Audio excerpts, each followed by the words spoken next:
Right, good morning. నేను Rajesh. Welcome to news analysis. ఇక ప్రధాన పేపర్లు వచ్చిన అంశాలను చూస్తే ముఖ్యంగా ఏపీ విషయానికి వస్తే నిన్న ముఖ్యమంత్రి చంద్రబాబు నాయుడు గారు కొన్ని కీలక కామెంట్ చేశారు.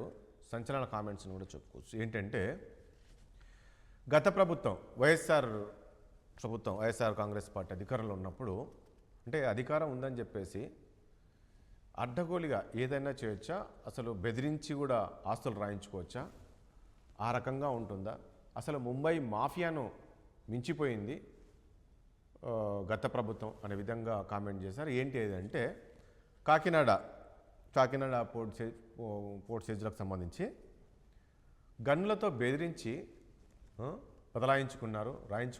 ఈ స్థాయిలో ఒక్కొక్క నిజాలు బయటపడుతున్నాయి.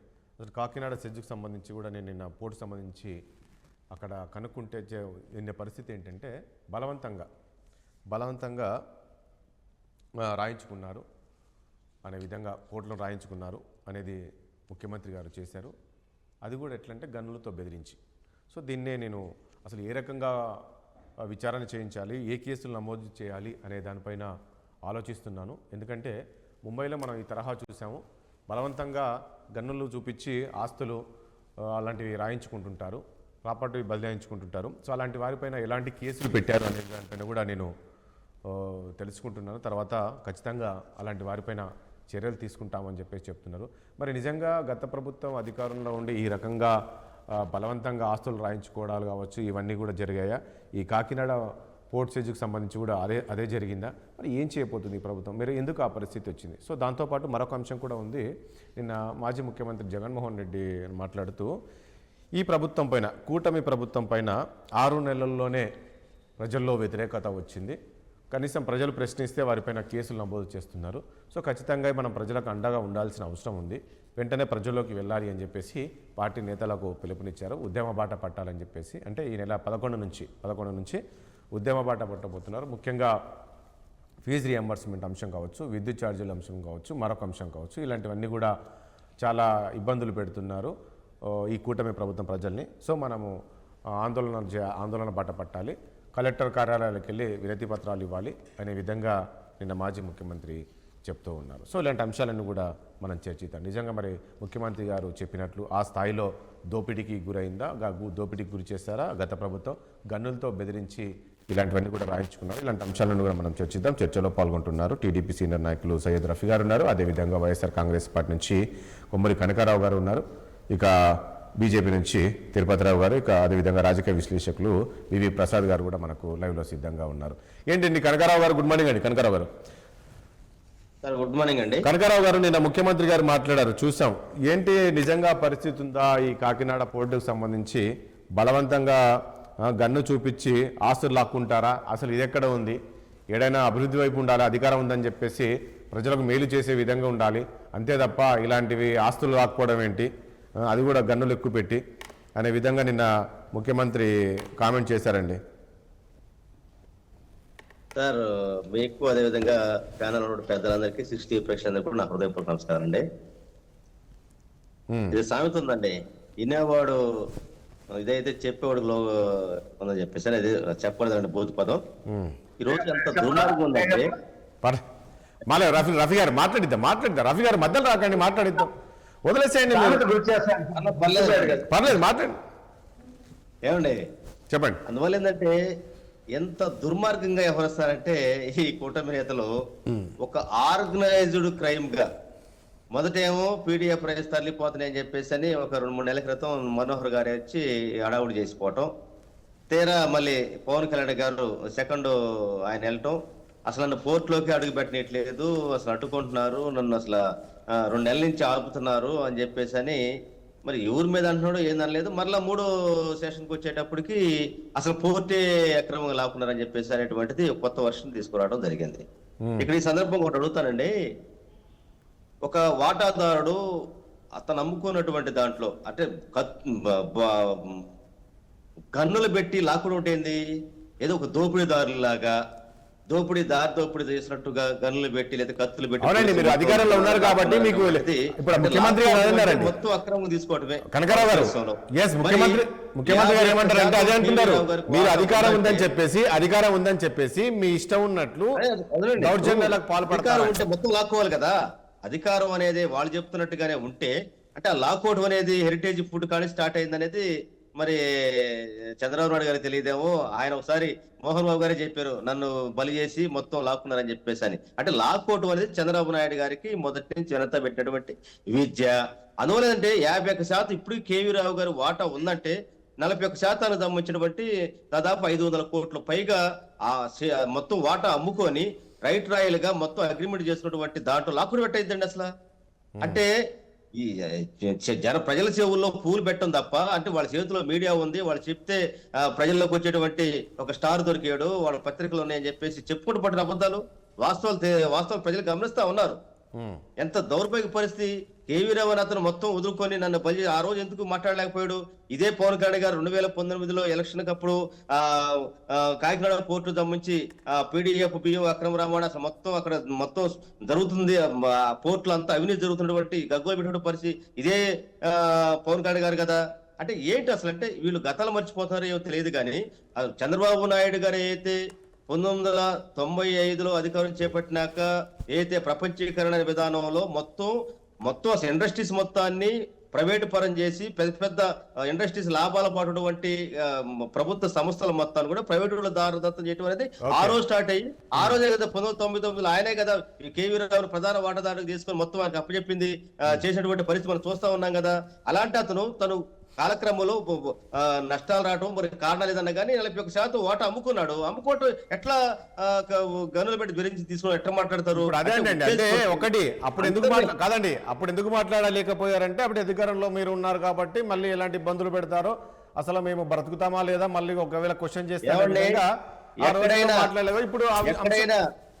ఎక్కడైనా మాకు ఇది జరిగిందని ఆ రోజు ప్రశ్నించేటువంటి పరిస్థితి వస్తే ఇక్కడ మన అన్యాయంగా మమ్మల్ని మాట్లాడేట్లా చెప్పి ఇక్కడ మాట్లాడారండి.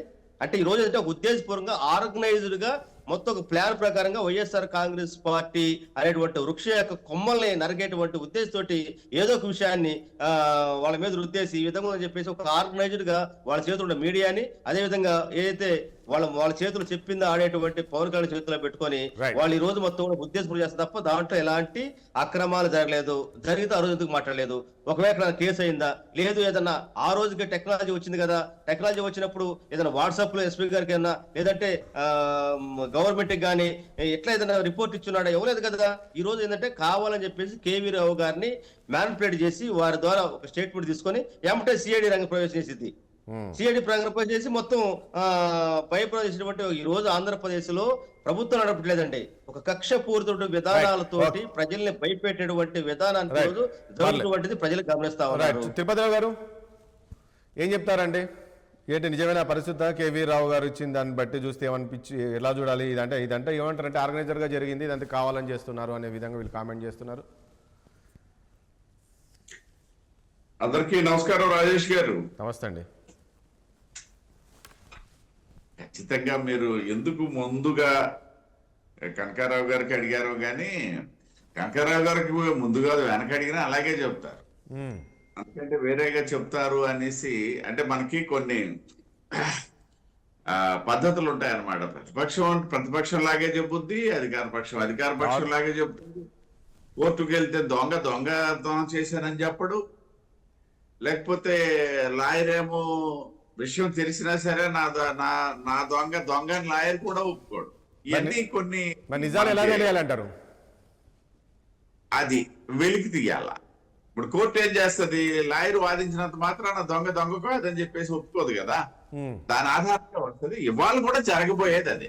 ఇది ప్రాథమిక దశలో ఉంది. ఆ అంశం ఐడెంటిఫై అయిన తర్వాత ఇది ప్రాథమిక దశనే మనం భావించాలి, నిజ నిర్ధారణ జరగాలి. ఎందుకనేసి అంటే ఇది ఏదో ఒక ఎకరం 2 ఎకరాలు 10 ఎకరాలు 100 ఎకరాలు ల్యాండ్ గ్రాబింగ్ లేకపోతే తీసుకొని బలవంతంగా ఏదో ముట్ట చెప్పినటువంటి ఇవన్నీ రకరకాలుగా చాలా వరకు ఉన్నాయి ఇది రాష్ట్రంలో గత ప్రభుత్వ హయాంలో. ఇది ఏంటనేసి అంటే ఒక పోర్టుకు సంబంధించినటువంటి అంశం. గతంలో కూడా ఏదైతే గంగవరం పోర్టుకు సంబంధించి ఉన్నటువంటి ఒక వివాదం మనం ఈ సందర్భంగా ప్రస్తావించు అంటే ఇవాళ ఇది అబద్ధం అని చెప్పడానికి వైసీపీ ఎంతగా ప్రయత్నం చేసినా సరే సజీవ సాక్ష్యాలు గతంలోనే కొన్ని బయటపడినటువంటి సందర్భం అన్నమాట. గంగవరం పోర్ట్ అయితేనేమి లేకపోయినట్టయితే కాదండి తిరుపతిరావు గారు, ఇప్పుడు నాకు అర్థం ఈ కేవీ రావు గారు అసలు గతంలో మరి నిజంగా ఆ పరిస్థితి ఉండి ఉంటే అలా లాక్కొని గన్నులు పెట్టి లాక్కొని రాపించుకునే వాటాలు ఉంటే ఎందుకు అప్పట్లో ఎక్కడ ఫిర్యాదు చేయలేదు మరి? ఎస్, ఖచ్చితంగా అది కూడా చర్చనీయాంశం. ఎందుకనేసి అంటే ఇప్పుడు ఇవాళ నేను అదే అన్నాను, ప్రాథమిక స్థాయిలో ఉంది కాబట్టి కేవీ రావు చెప్పినవన్నీ సత్యాలు అని చెప్పేసి నమ్మి మనం ఏం వెళ్ళక్కర్లేదు. మీరు అడిగినటువంటి సందేహం అయితే నిజంగా వాళ్ళు చేయొచ్చు. కానీ ప్రభుత్వంలో ప్రభుత్వ అధినేత ఆధ్వర్యంలో గనక ఏదైనా జరిగేటప్పుడు ఏ పారిశ్రామికవేత్త కూడా అంత సాహసం చెయ్యడు. అది కూడా నేను చెప్తున్నా, ప్రభుత్వాలు ఎందుకంటే అన్ని ప్రభుత్వాలు అని చెప్పేసి నేను అన్నట్ల. రాష్ట్రంలో గత వైకాపా ప్రభుత్వం ఉన్నటువంటి సమయంలో ఆ ప్రభుత్వం తాలూకు వ్యవహార సరళి, వ్యవహార శైలి ఇవన్నీ మనం ఒకసారి తీసుకున్నట్లయితే ఖచ్చితంగా పారిశ్రామికవేత్తలు ఆ 51% కాపాడుకుందాంరా బాబు అన్నటువంటి పరిస్థితిలోకి నెట్టబడతారు. 49% పోద్ది, ఉన్నది పోయే ఉంచుకున్నది పోయే అన్నట్టుగా మొత్తం పోయితే ఏం చేస్తానన్నటువంటి పరిస్థితి కూడా వస్తాయి. తర్వాత ఇంకోటి ఏంటంటే కాకినాడ పోర్టు తాలూకా వ్యవహారాలు మనం ఒకసారి చూసుకున్నట్లయితే అది ఎప్పుడు కూడా అది ఆ అలాట్మెంట్ కానీ ఆ వాటిల్లో కానీ కొన్ని సందేహకరమైనటువంటి చర్చలు మనం ఎదుర్కోవాల్సి వచ్చింది. నేపథ్యంలో కూడా అంటే పారిశ్రామికవేత్తలు రెండు విషయాలు ఆలోచిస్తారు రాజేష్ గారు. ఒకటి, వాళ్ళు సస్టైన్ అవ్వడం, దిగుతారు బిజినెస్ లోకి, ఇలాంటివన్నీ వస్తాయని చెప్పేసి ముందే ఊహిస్తారు. చాలా సందర్భాల్లో మనం చూస్తున్నాం, ఏదైతే ల్యాండ్ ఎక్విజిషన్ దగ్గర నుండి ప్రారంభమైనటువంటి అంశాలు మనకు ఉంటాయి. అందువల్లనే కదా ప్రభుత్వాలు ల్యాండ్ ఎక్వైర్ చేసి దాన్ని డెవలప్ చేసి ఇండస్ట్రియల్ పార్కుల కింద ఇచ్చినప్పుడు మాత్రమే చాలా మంది ముందుకు వస్తుంటారు. దాన్ని దృష్టిలో పెట్టుకొని పెట్టినటువంటి ఒక విధానం ఇది. సో ఇప్పుడు ఏమైంది, కాకినాడ పోర్టుకు సంబంధించి ఆ ల్యాండ్ వ్యవహారాలను 2 దశాబ్దాలుగా నడుస్తున్నటువంటి ఒక చరిత్ర. ఈ చరిత్రలో గత ప్రభుత్వము కొంతవరకు అన్ని సానుకూల పరిచి ఇచ్చింది అని చెప్పేసి అనుకుంటే ఎందుకు ఇస్తుంది? ఇది లబ్ధి చేకూరాలన్నటువంటి ఆలోచనతో ఇచ్చింది అయింది కదా ఖచ్చితంగా. వాళ్ళు కేవీ రావు గారు ఎందుకు కంప్లైంట్ చేయలేదు అనేసి అంటే నేను అదే చెప్తున్నా, కనీసం ఆ 51% అయినా సరే కాపాడుకోకపోతే పెట్టిన పెట్టుబడులు ఏంటి, చేసినటువంటి శ్రమ ఏంటి, లేకపోతే అక్కడ ఉన్నటువంటి పరిస్థితి ఏంటి, మొత్తం పోయే పరిస్థితి వస్తే ఏం చేస్తాం అన్నట్టు ఆలోచన కూడా ఉండొచ్చు. బట్ ఏమైనా సరే ఓకే అయితే వచ్చినటువంటి అంశాలు ఇది చిన్న అంశం అయితే కాదు. ఇది ఒకవేళ తిరుపతిరావు గారు, నేను ఏమడుగుతున్నాను, ఇప్పుడు ఏదైతే ముఖ్యమంత్రి గారు అన్నారో అధికారం అడ్డు పెట్టుకొని ఈ రకంగా ఇంకా చాలా నేరాలు చేసి ఉండొచ్చు అని అన్నారు. నిజంగా పరిస్థితి ఉందా? ఆ రకంగా దోపిడీకి దౌర్జన్యానికి పాల్పడ్డారా గత ప్రభుత్వ పెద్దలు? అంతే కదా. అందులో వాస్తవం ఉందా? విశాఖపట్నం చూడండి, మీరే అన్నారు కదా ఎవరికి వాళ్ళు రాజకీయ పొలిటికల్ కామెంట్స్ చెప్తూ ఉంటారు అనే విధంగా అన్నారు కదా. సో అట్లా ముఖ్యమంత్రి గారు కూడా పొలిటికల్ కామెంట్ చేశారా? ప్రతిపక్షంలో వాళ్ళు అంతకంటే ఎక్కువ మాట్లాడరు, వాళ్ళు అలాగే మాట్లాడతారు. దాని గురించి నేను అనట్లే. ఒకసారి ఆలోచిస్తే నేనేమంటున్నానంటే విశాఖపట్నంలో జరిగినటువంటి పరిస్థితులు మనకి కళ్ళకి కట్టినట్టు కనిపించాయి. ప్రభుత్వ ఆస్తి అయినటువంటి ఋషికొండ సంబంధించి కూడా రోజా గారు వెళ్ళి టూరిజం బిల్డింగ్ అని చెప్పేసి రిబన్ కట్ చేసినటువంటి సందర్భం మర్చిపోయామా? ఆ తర్వాత అక్కడ బయటపడినటువంటి మాయామహల్ గురిని మర్చిపోగలమా? లేకపోయినట్టయితే ఇది గాజరాజు ప్యాలెస్ సంబంధించినటువంటి అంశాన్ని మర్చిపోగలమా? లేకపోతే ప్రభుత్వ ఆస్తులకు సంబంధించినటువంటి అంశాలు ఏమి మర్చిపోవడానికి లేదు కదా. ఓకే, ఏంటంటే ఒక్క నిమిషం. రఫీ గారు, గుడ్ మార్నింగ్ అండి. రఫీ గారు గుడ్ మార్నింగ్ అండి. ఇప్పుడు ఇంతకుముందు తిరుపతిరావు గారు అన్నట్లు కూడా కేవీ రావు గారు కరెక్టే కంప్లైంట్ చేశారు, కానీ మరి గతంలో ఎందుకు చేయలేదు అంటే కూడా కరెక్ట్, ఇది కూడా ఆలోచించాల్సిన అంశమే అని. అంటే ఇది ఏమన్నా మీరే కావాలని ఏమన్నా చేయించారా? ఇప్పుడు ఇంతకుముందు కనకరావు అన్నట్లు ఇదంతా కావాలని చేస్తారు, ఒక ఆర్గనైజర్గా చేస్తున్నారు, ఇది ఒక బురద జల్లాలి ఎలాగైనా సరే వైసీపీ పైన అయిన విధంగా చేస్తున్నారు అనేది ఒకవైపు కనకరావు అదే చెప్తున్నారు. తిరుపతిరావు గారేమో ఒక పాయింట్, ఇది ఆలోచించాల్సిన అంశం. ఇప్పుడు అప్పుడు ఎందుకు కంప్లైంట్ చేయలేకపోయారు, ఇప్పుడు ఎందుకు చేస్తున్నారు అని ఏ రకంగా చూస్తారు దీన్ని? మీకు అలాగే ప్యానెల్ ఉన్నటువంటి మిత్రులందరికీ కూడా శుభోదయం. కనకరావు చెప్పకపోతే ఆ పార్టీ అధికార ప్రతినిధిగా ఎలా ఉంటాడని ఆయనకి అన్ని తెలుసు. అదే ఆయనకి ఇచ్చిన స్క్రిప్ట్ అది. ఇప్పుడు మామూలుగా ముఖ్యమంత్రులు ఏదైనా దౌర్జన్యాలు చేస్తే కోర్టుకి వెళ్ళటమో కంప్లైంట్ పెట్టడమో చేస్తారు. ఇతను ఫ్రాక్షనిస్ట్ ముఖ్యమంత్రి కదా, ఫ్రాక్షన్ సిబిఐనే తరిమేసి ఎస్పీ మీద కేసు పెట్టించిన ముఖ్యమంత్రి, బాబాయ్నే చంపేసి చంద్రబాబు నాయుడు గారి మీద దాన్ని ఆపాదించి తన పత్రికలో చంద్రబాబు గారి చేతిలో కత్తి పెట్టి ఆయన వెళ్ళి నరికి చంపినట్టుగా రాసినటువంటి ముఖ్యమంత్రి. ఇప్పుడు ఒక పక్కన ఫ్రాక్షనిస్టు చూసాం కదా, పట్టాల రవి దగ్గర నుంచి సిరి హత్యలు 4-5 హత్యలు ఎలా జరిగాయో చూసాం కదా, ముద్దసీన దగ్గర నుంచి అన్ని కూడా. ఇవన్నీ కేవీరావుకి తెలియదా? కేవీరావు ప్రాణాలు కావా? ఇప్పుడు అతను నేరుగా ఇప్పుడు వచ్చాడు. 194,000 మంది ప్రజలు తెలుగుదేశం పార్టీ ఆఫీస్కి, జనసేన పార్టీ ఆఫీస్కి, బీజేపీ పార్టీ ఆఫీస్కి మంత్రులు, ఎమ్మెల్యేలు వచ్చి గ్రీవెన్స్ సెల్స్ లో విజ్ఞాపనలు చేస్తుంటే వచ్చినాయి 194,000 భూమి తగాదాలు, లాక్కున్న తగాదాలు, దౌర్జన్యాలు చేసినట్టు తగాదాలు, అవన్నీ కూడా కంప్లైంట్స్ రూపంలో వచ్చిన తర్వాత ఇప్పుడు కేవీరావు కూడా ఒక ధైర్యం వచ్చింది. సామాన్యుడే వచ్చి కంప్లైంట్ చేస్తున్నాడు కదా, అక్కడ ఉండేటువంటి వైకాపా ఎమ్మెల్యేలు, ఎమ్మెల్సీలు, నాయకులు ఏ రకంగా దౌర్జన్యాలు చేశారు. పోలీస్ స్టేషన్లోకి వెళ్ళి ఎస్ఐని కొట్టడం, నాయుడుపేటలో, విశాఖపట్నంలో రోడ్డు మీద సిఐని కొట్టడం, ఇవన్నీ చూసి ఉండడా కేవీరావు? అయినా సరే ప్రాణాలు పడంగా పెట్టి వాళ్ళ మీద కేసు పెడతాడా? ఓ ఫ్రాక్షన్ సంస్కృతి ఉన్నటువంటి ముఖ్యమంత్రి, అధికారం ఉంది, ఫ్రాక్షనిజం ఉంది. ఎల్వి సుబ్రహ్మణ్యాన్ని చీఫ్ సెక్రటరీ నుంచి డౌన్ గ్రేడ్ చేసి డిస్ట్రిక్ట్ ఆఫీసర్ గా పంపించిన దాంతో ఆఫీసర్లందరికీ తెలియదా? వాళ్ళందరూ కూడా ఏ రకంగా వణికిపోయారు. కాబట్టి ఇప్పుడు కాదండి రఫీ గారు, ఇప్పుడు ముఖ్యమంత్రి గారు చెప్పిన కామెంట్ చూస్తే ఇది ఒక కొత్త తరహా నేరాలు అనుకోవచ్చా? అంటే కొత్త తరహా నేరాలేం కాదు.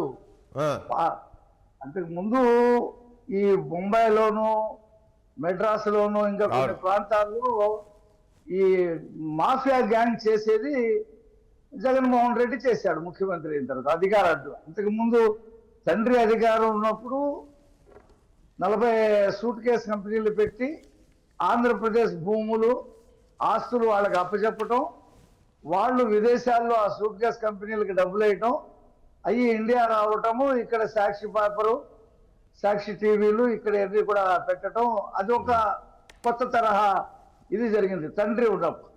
స్వయంగానే ముఖ్యమంత్రి అయినప్పుడు మాఫియా తరహాలోనే ఏది అమ్మాలో అమ్మేశాడు తన కేసుల కోసం. గంగవరం పోర్టు 10% ప్రభుత్వ వాటాను కూడా అది 8,000-9,000 కోట్లు ఉన్నది 650 కోట్లకు అమ్మేశాడు. తనకి కావలసిన ఈ బియ్యం, సన్న బియ్యం ఇస్తా అన్నాడు, అది ఇవ్వలేకపోయాడు. ఈ దుడ్డు బియ్యం తింటలేదు జనం. కేంద్రం కూడా ఉచితంగా బియ్యం ఇస్తుంది. వీళ్ళ తమ్ముళ్ళు, అన్నయ్యలో అక్కడ సౌత్ ఆఫ్రికాలో చీప్ లిక్కర్ వ్యాపారం చేస్తారు, తరిమేశారు నుంచి. చెప్పనే ఉంది సార్.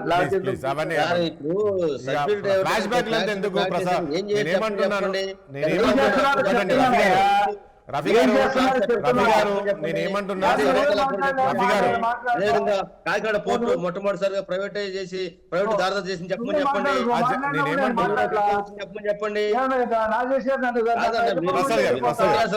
ఇచ్చుకుంటా పోతా ఉంటే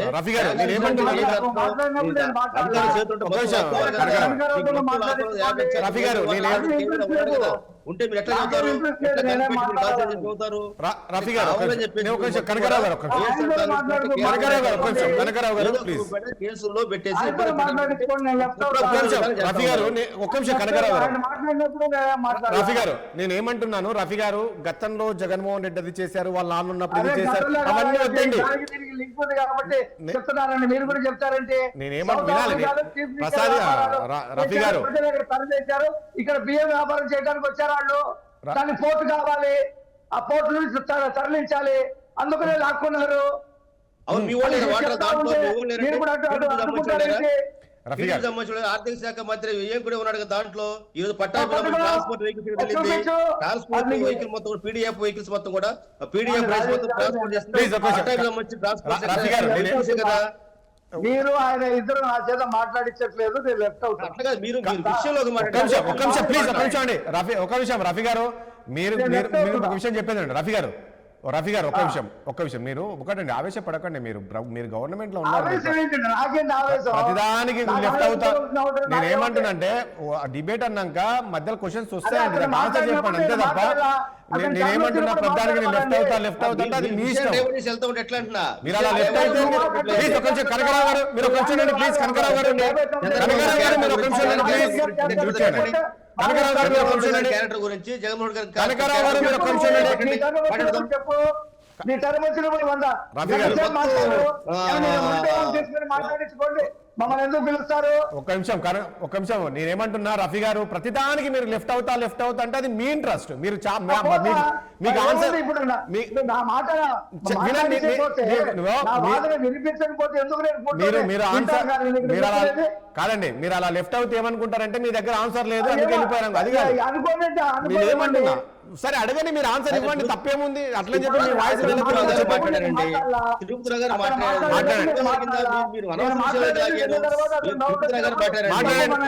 మీరు పాయింట్ మాట్లాడండి, మీరు పాయింట్ ఒక నిమిషం కనకరావు గారు మీరు ఒక నిమిషం అండి, రఫీ గారు మీరు పాయింట్ రండి, మీరు చరిత్రలు చెప్పకండి, టైం ఉంటుంది మనకు, మీరు చరిత్ర చెప్పకుండా మనం ఏ ఇష్యూ మీద మాట్లాడుతున్నా అదే మాట్లాడండి.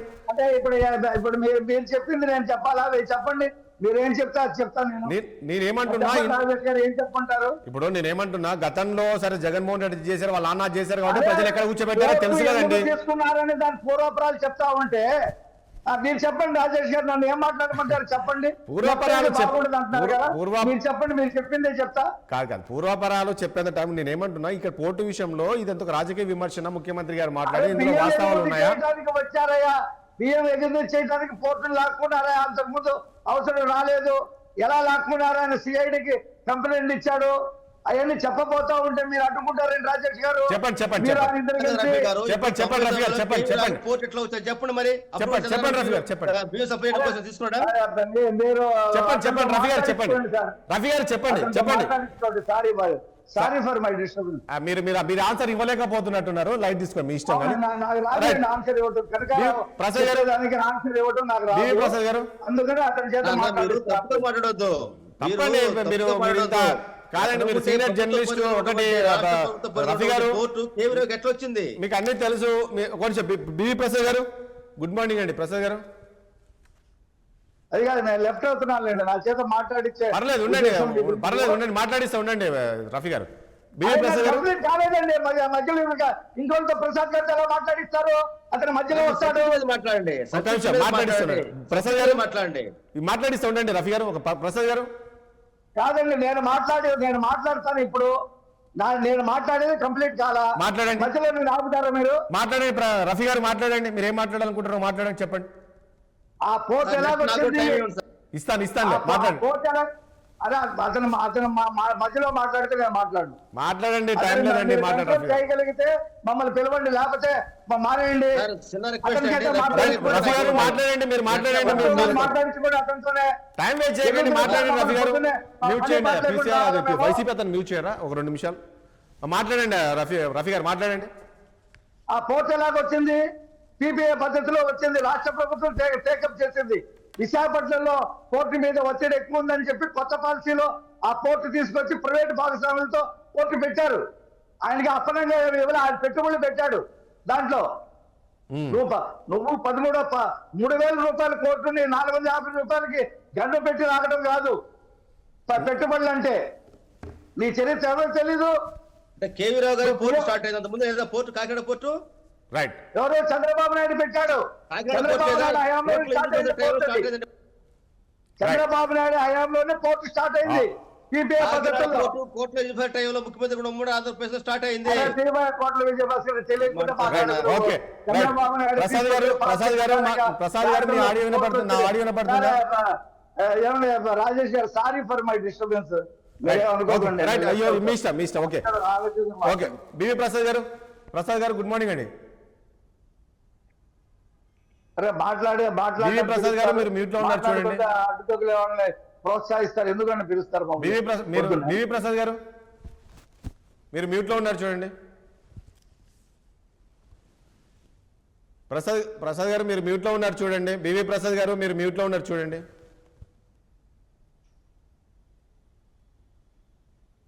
మాట్లాడండి ఇప్పుడు మాట్లాడండి. ఇంకా తీయలేదు చూడండి.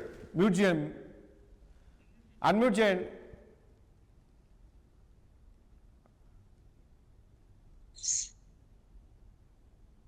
ఓకేనా? మీరు మ్యూట్లో ఉన్నారండి, ఒకసారి చూసుకోండి. తిరుపతి అయ్యా మాట్లాడండి. ఓకేనా మాట్లాడండి. కాకినాడ పోర్ట్ అనేది చంద్రబాబు నాయుడు గారు మొట్టమొదటిసారి ముఖ్యమంత్రి అయినప్పుడే మొదలైంది. ఆ పిపిఐ స్టార్ట్ అయినప్పటికీ కూడా PPI లో కూడా ఇంటర్నేషనల్ బిడ్డింగ్స్, కాంపిటేటివ్ బిడ్డింగ్స్ రాకపోవడంతో దాన్ని వచ్చినటువంటి బిడ్డర్లని ఒక కాన్సార్టియం కింద ఏర్పాటు చేసి హోల్డింగ్స్ కింద మార్చి కాకినాడ పోర్ట్ ని స్టార్ట్ చేశారు. ఇది 2004 కంటే ముందు స్టార్ట్ అయింది. అయితే కాకినాడ ఎలా మొదలైంది, అప్పుడు భూములు ఏంటి, అప్పుడు కాంపిటీటర్స్ ఎవరు, బిడ్డర్స్ ఎవరు, ఇవన్నీ అనేది సపరేట్ ఇష్యూ. మనకి లేటెస్ట్ అయినటువంటి డెవలప్మెంట్స్ మనం చూసుకొని మాట్లాడాలనుకుంటే రాజకీయ పార్టీలు సహజంగానే మనం మరి దక్షిణ భారతదేశంలో తెలుగు రాష్ట్రాల్లో ఒక కక్ష సాధింపు ధోరణి అనేది కనిపిస్తుంది అనేది ప్రజల భావన. ఎందుకంటే ఒక మార్గాన్ని అది వైఎస్ఆర్సీపీ కానివ్వండి, టీడీపీ కానివ్వండి, లేదా కూటమి ప్రభుత్వం కానివ్వండి, ఏదైనా మనం అభివృద్ధి పద్ధతిని మనం తెలంగాణలో కూడా చూస్తున్నాం. అంటే పార్టీ మారగానే గతాన్ని తవ్వటం, ఇండికేట్ చేయటం. మీరు ముఖ్యమంత్రి స్వయంగా ఒక రాష్ట్రంలో ఒక ముఖ్యమంత్రి స్వయంగా త్వరలో మీరు ఓచలు లెక్కబెడతారు అనే ఒక బహిరంగమైనటువంటి ప్రకటన చేసే స్థాయిలో తెలుగు రాష్ట్రాలు ఉన్నాయి. అది వాళ్ళు ముందే ఇండికేట్ చేస్తున్నారు. ఇప్పుడు ఇక్కడ గణపతి లాక్కున్నారు అనేది ఒక ఇండికేషన్.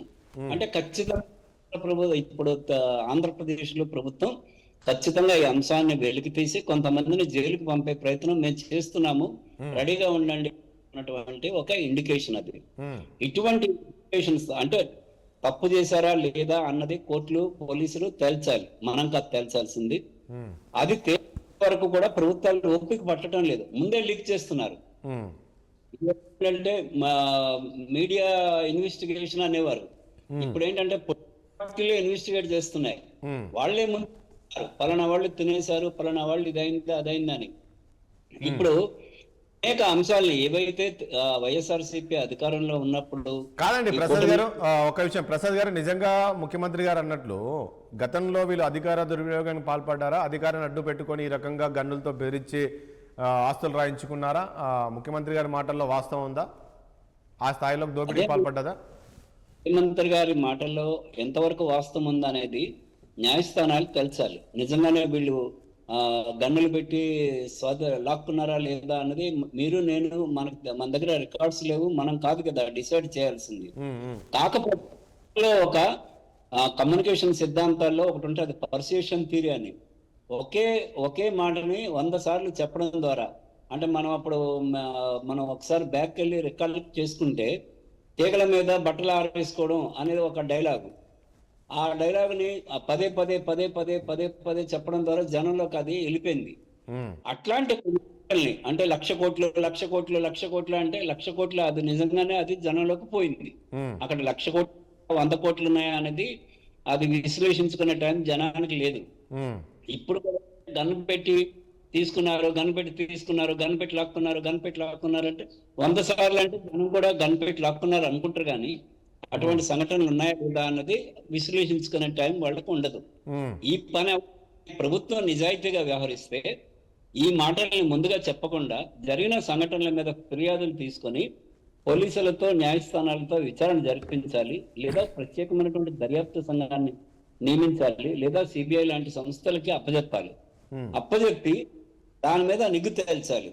మహిళల అదృశ్యం కేసు గురించి అప్పుడు మనం బాగా చర్చ జరిగింది.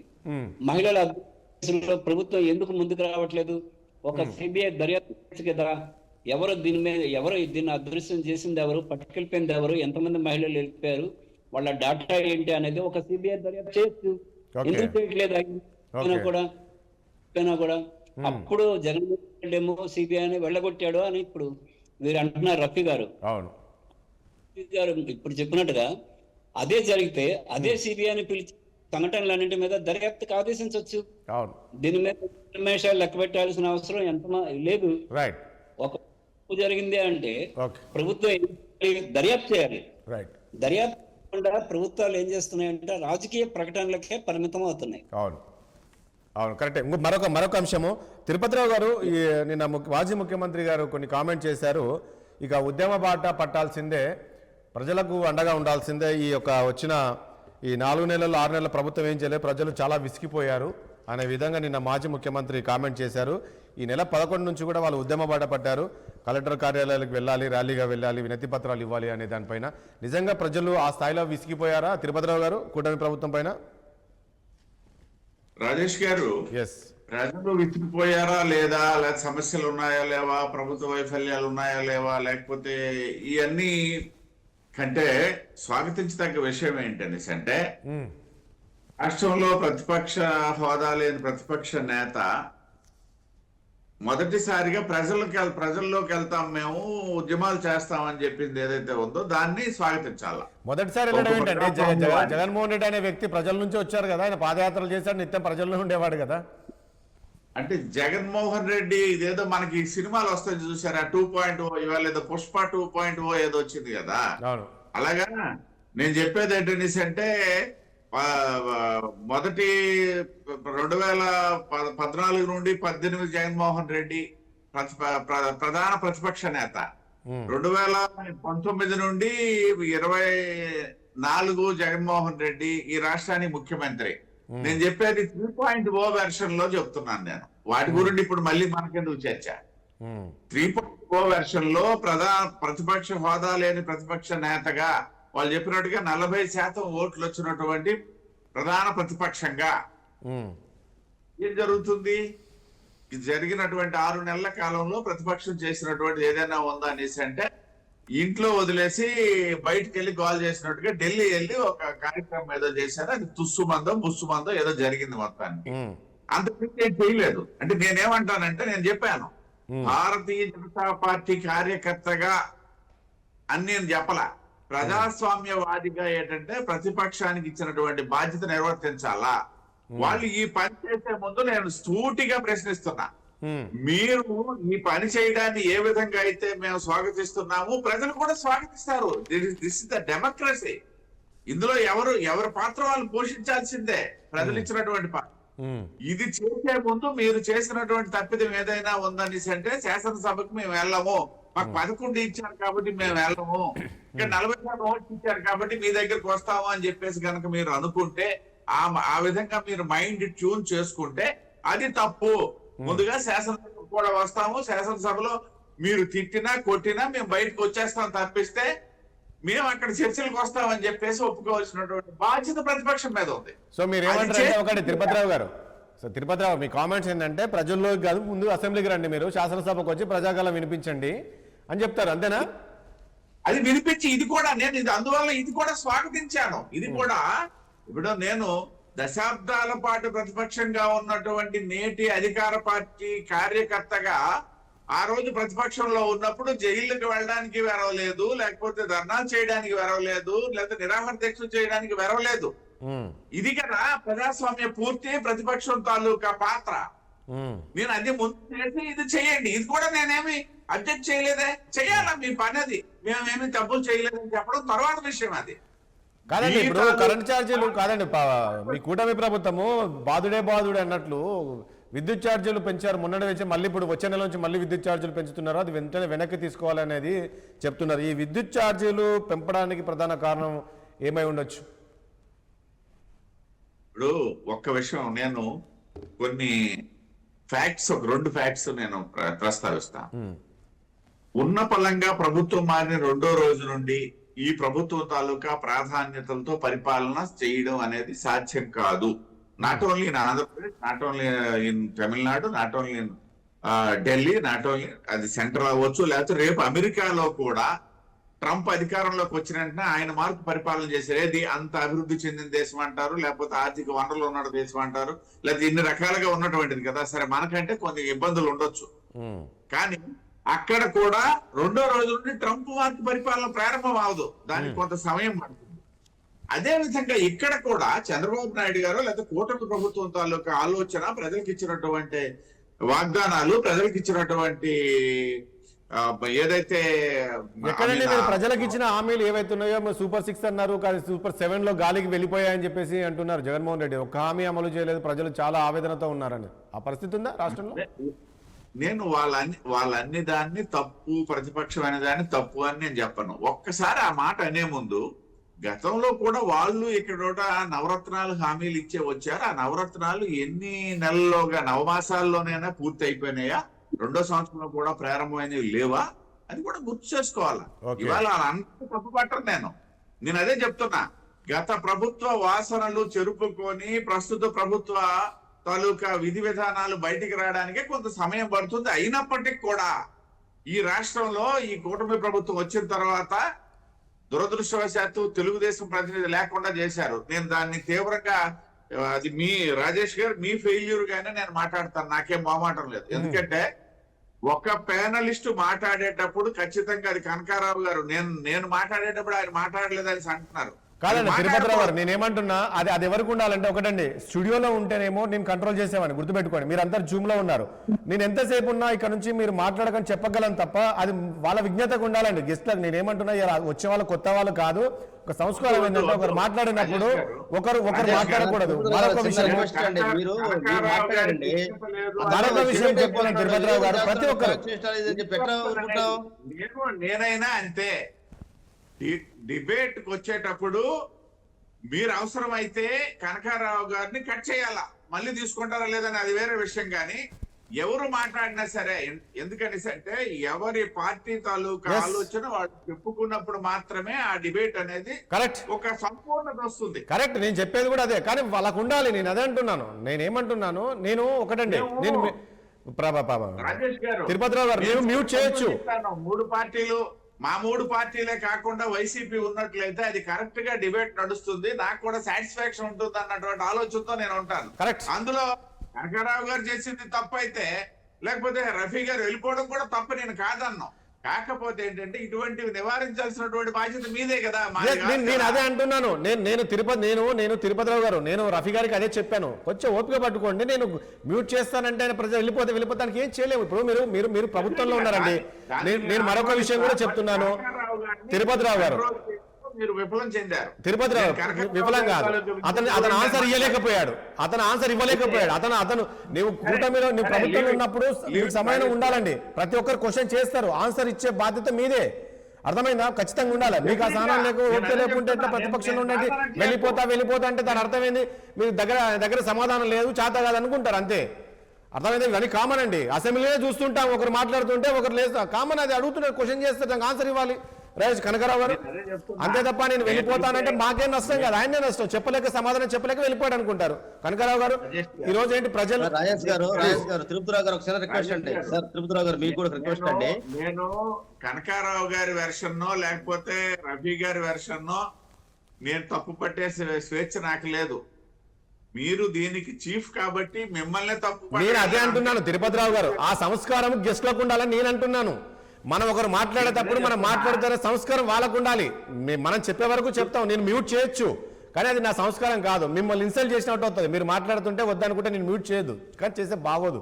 కానీ మీరే అర్థం చేసుకొని, సరే ఒక గెస్ట్ మాట్లాడుతున్నారు కదా, మాట్లాడదాం ప్లీజ్. కనకారావు గారు అయితే సరే, రాజేష్ గారు ప్లీజ్ సబ్జెక్ట్ ప్లీజ్. కనకారావు గారు, ఈరోజు ఒకటండి కనకారావు గారు, జగన్మోహన్ రెడ్డి ప్రజల్లోకి వెళ్తున్నాను అని చెప్పేసి మీరు చెప్తున్నారు. ఒకటే, ప్రజల్లోకి ముందు అసెంబ్లీకి రండి అంటున్నారు. మీరు అసెంబ్లీకి వచ్చి మీరు ఏదైతే నిలదీయాలనుకుంటున్నారో ప్రభుత్వం పైన, ఏదో అది నిలదీయండి అసెంబ్లీలో. ప్రజలు మొత్తం చూస్తుంటారు, అది ఒక రికార్డులో ఉంటుంది కదా. మీరేం అసెంబ్లీకి రారు, మేము అక్కడ వెళ్తాం ఇక్కడ వెళ్తాం అంటే ఎట్లా?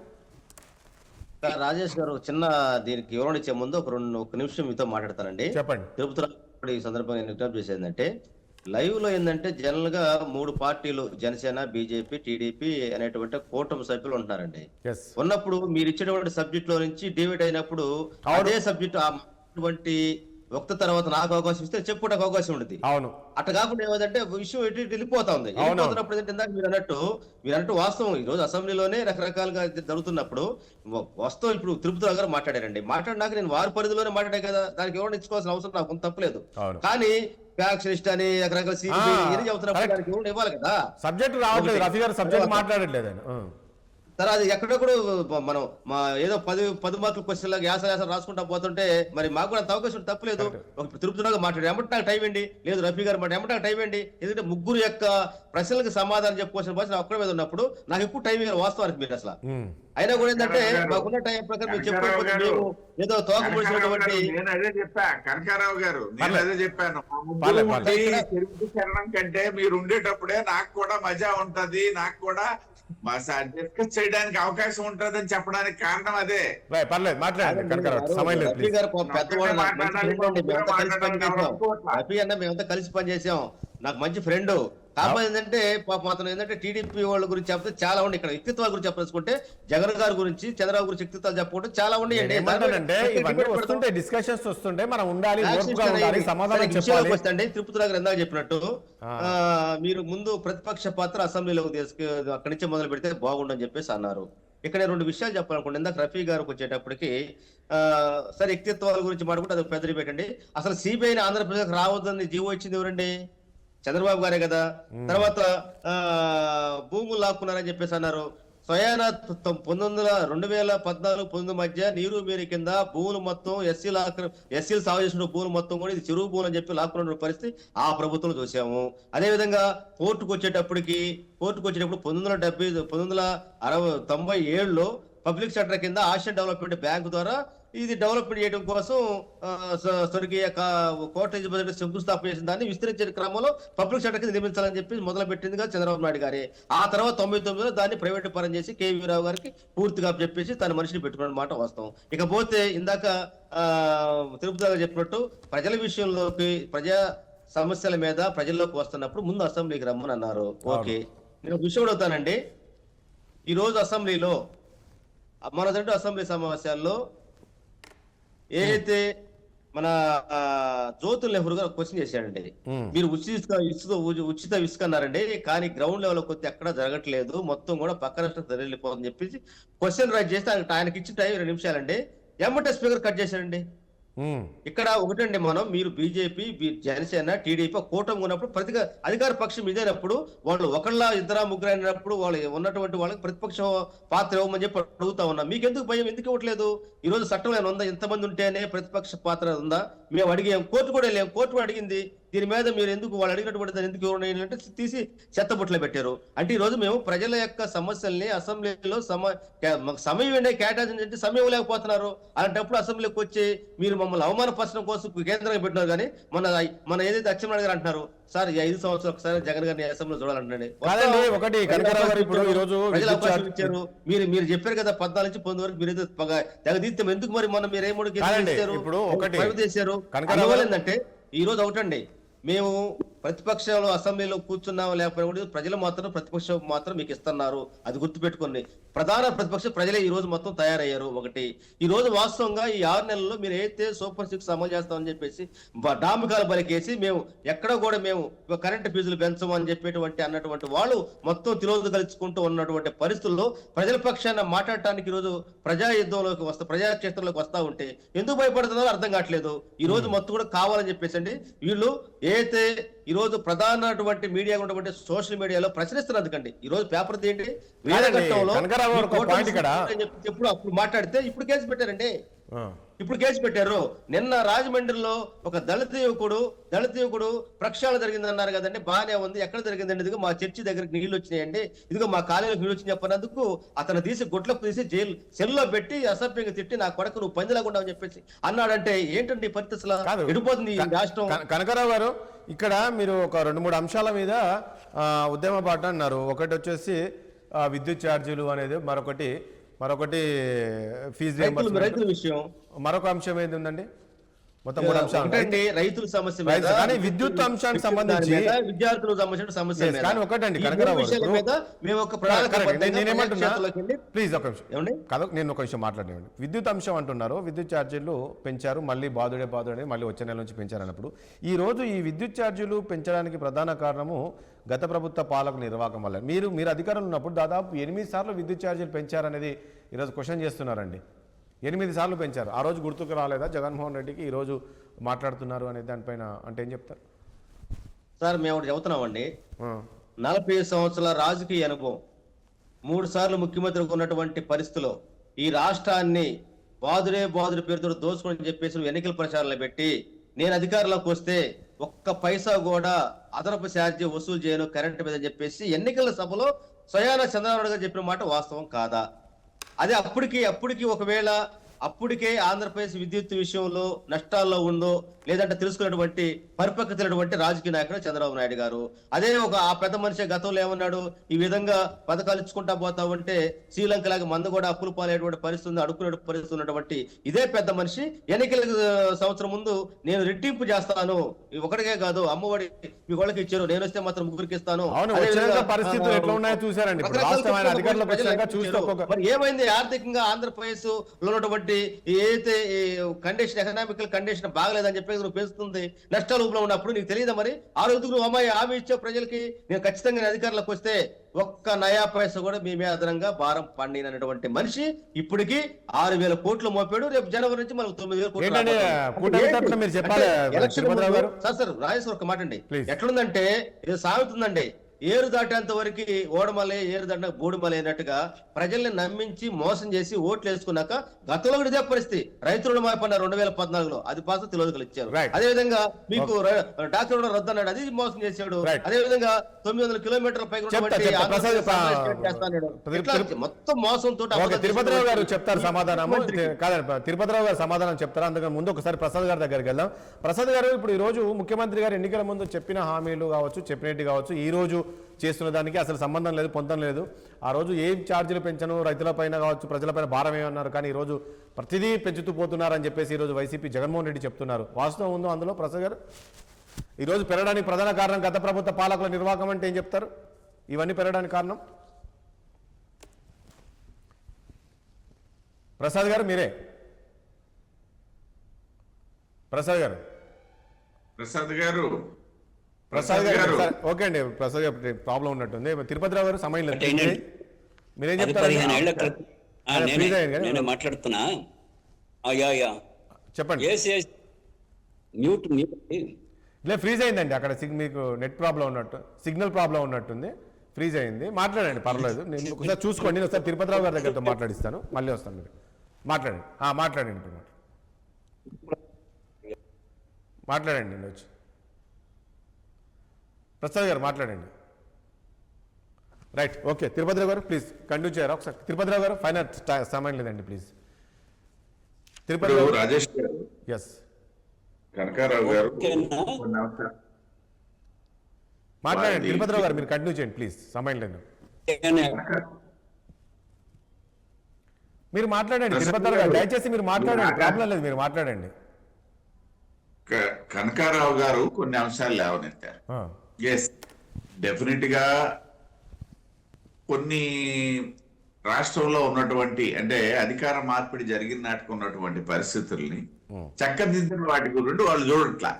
ఈవెన్ అధికారులకి, ఆ ఉద్యోగులకి సకాలంలో జీతాలు ఇవ్వలేనటువంటి పరిస్థితి నుండి వాళ్ళు ఇస్తున్నటువంటి పరిస్థితి. అదేవిధంగా ఈ బీద బలహీన వర్గాల నవరత్నాలు అనుకొని చెప్పేసి అవేవి తీసేయకుండా అందరికీ పెన్షన్లు సకాలంలో ఇస్తున్నటువంటి పరిస్థితి. పోయేదైతే మొన్న ఆదివారం నాడు పడితే కూడా మళ్ళీ శనివారం నాడే ఇచ్చేసినటువంటి పరిస్థితి.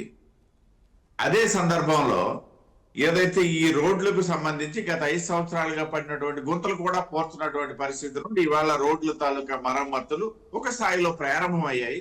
పూర్తి అయిపోయింది నేను చెప్పడానికి ఏమి సాహసం చేయను, అవసరం కూడా లేదు, ప్రారంభమైంది అన్నటువంటి ఒక విషయము.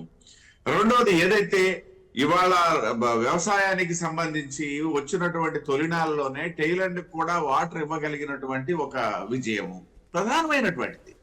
ఏ ప్రాజెక్ట్ లో కూడా టైలాండ్ కి నీరు వెళ్ళినటువంటి పాపను పోలేదే గత సందర్భాల్లో. రైట్. ఆ రోజు మేము కూడా మాట్లాడాం వ్యవసాయదారులతో, రైతాంగం తరపు. అదే విధంగా కొన్ని ఏవైతే వ్యవస్థలు చిన్నాభిన్నమైనటువంటి సందర్భంలో వాటిని సరిదిద్దుకుంటూ ముందుకు వస్తూ, సరే వాళ్ళందరికీ సూపర్ 6 సంబంధించినటువంటిది ప్రధానమైనటువంటిది. ఆ సూపర్ 6 ప్రకటించేటప్పుడు కూడా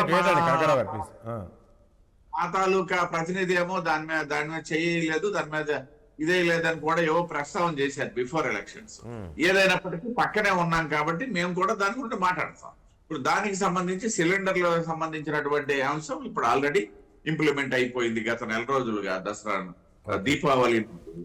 ఇక కొన్ని అంశాలకు సంబంధించి నిర్ణయాలు జరుగుతున్నాయి. నెక్స్ట్ మంత్ లో అలాగే అతి త్వరలోనే అన్ని కూడా ఏంటంటే ఏదైతే పోస్ట్ పోన్మెంట్ గురించి మాట్లాడినటువంటిది అది ఇవాళ మాట్లాడింది కాదు. ఎన్నికల ముందు కూడా ఆ అంశాలకు సంబంధించి కొంత సమయం తీసుకుంటామని చెప్పినటువంటి సందర్భాన్ని నేను ఇక్కడ గుర్తు చేస్తున్నా. అయితే ఎప్పుడు కూడా ఇల్లు అలగ్గానే పండగ పూర్తి అయిపోదు. ఇప్పుడు వైసీపీ కూడా ఇప్పుడు ఈ లెక్కిస్తున్నటువంటి ఫెయిల్యూర్స్ అన్ని వాళ్ళు వచ్చినటువంటి తొలి 6 నెలల్లో తొలి సంవత్సరంలోనే వచ్చాయి, లేదా 2 సంవత్సరాలు కోవిడ్ సమయంలోనే వచ్చాయని చెప్పేసి ఎవరు సాహసించరు కదా. తిరుపతిరావు గారు ప్లీజ్ ఒక్క నిమిషం. ప్రసాద్ గారు సెటరేట్ అయ్యే పరిస్థితులు దగ్గరలో ఉన్నాయి. ప్రసాద్ గారు నా ఆడియో వినపడుతుందా మీకు? ఏ ప్రభుత్వం అయినా కాలానికి ఎన్నికవుతుంది కాబట్టి ఏళ్ల వ్యవధిలో వాళ్ళు ఆ కార్యక్రమాలను చేసేందుకు అవకాశం ఉంటది, ఏదైనా ఫేజ్డ్ మేనర్ లో. ఫస్ట్ డే ప్రభుత్వమైనా రాగానే అన్ని కార్యక్రమాలని ఒకే రోజు మొదటి రోజే ప్రారంభిస్తారు అనేది మనం ఆశించడం కూడా సరైనది కాదు. తెలుగుదేశం అంటే కూటమి ప్రభుత్వానికి మనం కొంత సమయం ఇవ్వాల్సిన అవసరం ఉంది.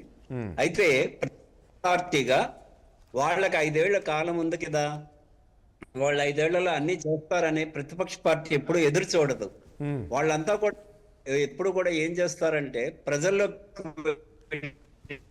ఉద్యమాలు చేసి ఆ ఉద్యమాల ద్వారా ప్రజల్లో తమ మళ్ళీ విశ్వాసాన్ని పాదుగొలుపుకునేందుకు ప్రతిపక్ష పార్టీ అనేది ప్రయత్నం చేయాలి.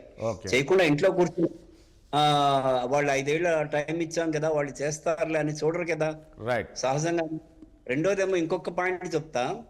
ఇప్పుడు ప్రతిపక్ష పార్టీ ఏదైతే ఉంది, ఇప్పుడు జగన్మోహన్ రెడ్డి గారు వీళ్ళంతా కూడా ఆయనకు ఉద్యమాలు కొత్త కాదు, జైలుకు వెళ్ళడం కొత్త కాదు, పని చేయడం కొత్త. కాబట్టి రానున్న రోజుల్లో ఆయన టేకప్ చేసినటువంటి రైతాంగ సమస్యలు కానివ్వండి, కరెంటు సమస్యలు కానివ్వండి, విద్యార్థుల సమస్యలు కానివ్వండి, వీటి మీద ఆయన ఉద్యమించినప్పుడు అప్పుడు రియల్ గా ప్రభుత్వం చేస్తోంది, ప్రతిపక్ష పార్టీ ఏం చెబుతోంది అనే క్లారిటీ జనాలకి స్పష్టంగా వస్తుంది తప్పనిసరిగా. చూద్దాం ఏం జరగబోతుంది. థ్యాంక్ యూ అండి ప్రసాద్ గారికి, అదేవిధంగా తిరుపతిరావు గారికి, అదేవిధంగా కనకరావు గారికి, రఫీ గారు. చర్చల పాలన మీ అందరికీ ధన్యవాదాలు అండి. చూసాం కదా మొత్తానికి ఏదైతే ముఖ్యమంత్రి గారు చెప్పిన కామెంట్స్ ఏదైతే ఉందో నిజంగానే మరి కాకినాడ సెజ్జులను మొత్తానికి పోర్టు సెజ్జులను అంతా కూడా బలవంతంగా గన్నులు పెట్టి రాయించుకున్నారు. మరి వారిపైన విచారణ చేయబోతున్నట్లు కూడా తెలుస్తుంది. సిఐడి కూడా దూకుడు పెంచింది. ఎందుకంటే ఇప్పటికే నాకు తెలిసి విజయసాయిరెడ్డికి సంబంధించి వాళ్ళందరూ కూడా లుకౌట్ నోటీసులు జారీ చేసే అవకాశం కనబడుతుంది దీనిపైన. ఎందుకంటే కేవీ ప్రసాద్ ఇచ్చిన ఫిర్యాదు మేరకు దూకుడైతే పెంచారు వైసీపీ ఏసీబీ సిఐడి అధికారులు. కేవీ రావు గారు ఇచ్చిన దాని ప్రకారంగా మరి ఈరోజు చూస్తుంటే ఖచ్చితంగా వైసీపీకి చెందిన కొంతమంది పెద్దల్ని సిఐడి విచారించే అవకాశం కనబడుతుంది. ఈ కాకినాడ పోర్టుకు సంబంధించి అదేవిధంగా అరెస్టు కూడా చేసే అవకాశం అయితే కనబడుతుంది. చూద్దాం ఏం జరగబోతుంది ఏంటి రాబోయే రోజుల్లోని ఈ కాకినాడ పోర్టుకు సంబంధించిన అంశానికి సంబంధించి. ఇది వాళ్ళ చర్చ. రేపు అంశంతో మళ్ళీ చూస్తున్నాడు 60 సామాన్యుడి ఆరోపణ.